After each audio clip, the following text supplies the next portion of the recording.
Vous imaginez, 100 milliards de dollars, c'est la somme qui s'est évaporée pour Intel en juste 48 heures. C'est ça, et pas à cause d'un problème technique, hein, ou d'un crash boursier classique. Non, non, une décision politique prise à Pékin le 12 avril 2025. Exactement. Une directive, bon, ça peut paraître un peu aride, dit comme ça. Interdire l'achat de puces américaines Intel, AMD, Micron en tête, par les agences d'État chinoises, les grosses entreprises publiques. Mais l'impact, lui, il a été tout sauf aride. Immédiat et massif. Voilà. L'objectif officiel, c'est la souveraineté numérique. Un grand mot. Alors aujourd'hui, on va creuser un peu tout ça, comprendre ce qui s'est passé, les conséquences. On s'appuie sur des éléments d'une analyse vidéo YouTube qui a bien décortiqué l'affaire. Notre but, c'est de voir pourquoi Intel a pris si cher, si on peut dire, et puis quelle est la stratégie de la Chine derrière tout ça, et bien sûr ce que ça implique pour nous tous, pour la tech mondiale. Le coup a été direct pour Intel donc. L'action qui plonge de 18,3%. C'est énorme. Et des gros contrats annulés quasi instantanément. China Mobile, State Grid, pouf, plus rien. Ce qui est fou, c'est cette dépendance quand même. La Chine, c'était 27% du chiffre d'affaires d'Intel en 2024. C'est ça. Oui, c'est ça. Presque 22 milliards de dollars. Une somme colossale. Alors, simple protectionnisme ou il y a autre chose derrière?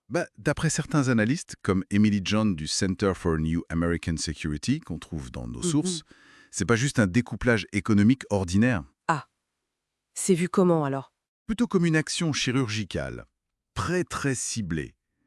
Et ça tombe au pire moment pour Intel, en fait. Oui, c'est vrai que la source rappelle bien qu'Intel, bon, c'était plus le géant invincible d'avant, la part de marché sur les PC. Elle avait fondu, oui, de 80% en 2011 à 57% fin 2024. Et puis les retards technologiques qui s'accumulaient, le 10 nanomètres, le 7, des pertes financières en 2023, même des licenciements fin 2024, ils étaient déjà fragilisés, quoi. Tout à fait.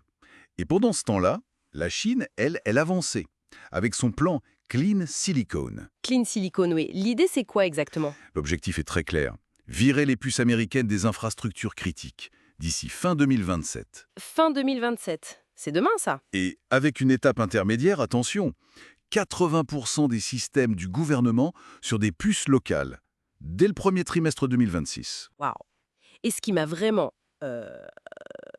interpellé dans ce qu'on a lu, c'est cette puce Kiran, la 5 nanomètres de Huawei et SMI.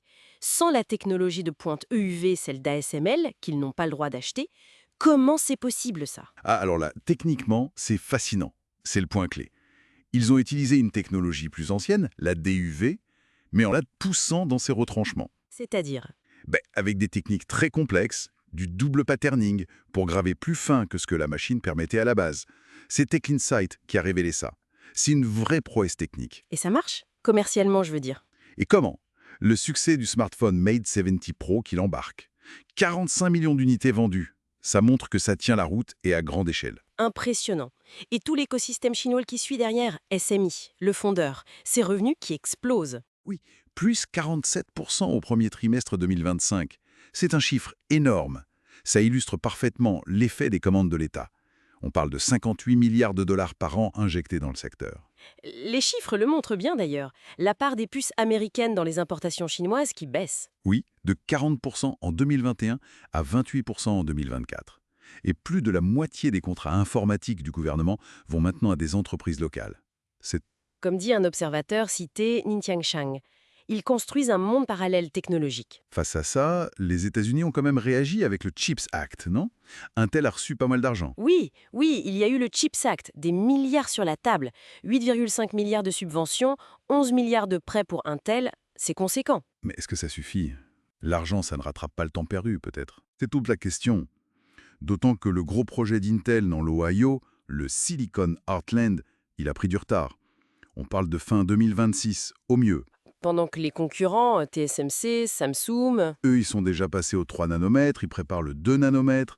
L'écart se creuse potentiellement. donc les analystes comme Bernstein ou Morningstar, ils restent sceptiques. Ils pensent que l'aide publique, ça compensera pas forcément la perte du marché chinois ni ce retard technologique. C'est ça.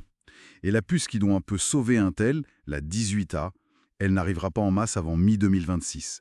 C'est lourd dans ce secteur. D'où la sous-performance en bourse, j'imagine, et la dégradation par Goldman Sachs. Exactement. Et les répercussions, elles vont bien au-delà d'Intel. Oui, parce que ça peut nous toucher. Nous, au final, on parle de hausse des prix sur les PC, HP, Dell, 12-17%, c'est ça qui était évoqué? Oui, ce sont des chiffres qui circulent, mais ça pourrait aussi toucher les services cloud, l'intelligence artificielle, tout ce qui tourne sur des serveurs. C'est un peu la facture géopolitique, comme vous disiez. Une facture qu'on risque de payer. Et puis, il y a le message stratégique envoyé par Pékin. C'est ce que souligne JP Morgan. La Chine montre, en fait, qu'une chaîne d'approvisionnement technologique mondiale, eh bien, elle peut fonctionner sans les États-Unis sur certains segments. C'est un signal très fort. Qui pourrait donner des idées à d'autres pays, peut-être. C'est une possibilité. Sans compter les risques futurs. La Chine contrôle une bonne partie du gallium des terres rares, essentielles pour les puces. Il pourrait utiliser ça comme levier. Bon, donc pour résumer un peu tout ça, ce n'est pas juste l'histoire d'Intel qui prend un coup dur. C'est beaucoup plus large. C'est une redistribution des cartes dans la tech mondiale, initiée par la Chine.